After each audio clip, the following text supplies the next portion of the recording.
So a lot of people made the argument that Jeb Bush is the front runner, and he's got this national network of donors, and he's going to be so successful, and he'll win because of that. A lot of polls are showing that you're ahead or at the top of the pack, almost in every single poll.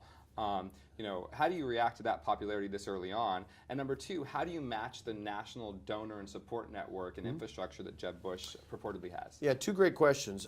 One, and it's early. I mean, I haven't even officially made a decision to get in. So I used to run track, so I could win coming around the corner from behind. But my coach always said it's better to be ahead than behind. So I guess we'll take that for now. We'll see how things go should we choose to get in the election. But I think part of it is, remember, a big chunk of this happened after the speech I gave in Iowa. And some in the national media somehow, I think, mistakenly thought it was because of the speech. What I believe the speech did was give permission to people around the country who had followed and maybe even admired what we had done in Wisconsin over the last 4 years, and who liked it, who said, I like this kind of guy, I like this guy as a fighter, I like the fact he wins without giving, and I like that he does this and this and this, these different reforms. But maybe they were a little bit cautious saying, but does it transfer? Is it transferable to a national campaign?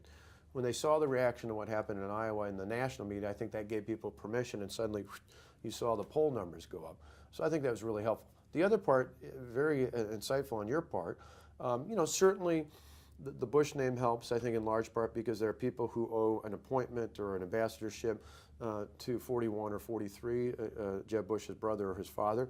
That's a good and noble thing. I think loyalty in general is not a bad thing. So he's going to get a boost out of that, and appropriately so. But people forget, in our recall, and then even again last year in our reelect, we had almost 300,000 donors in all 50 states across America. We had to raise almost $100 million over the last 4 years between the 80 plus for my campaigns and then the additional amount we raised for those Senate recall elections. So we've got a pretty broad base across this country. And what I love is they're not donors of obligation. They're people of passion. They're people that about 70% of our donors are people who give us $75 or less. They're people who are pumped up and motivated and grassroots. And they're the kind of people that, should we choose to get in, I think would be very interested in our candidacy.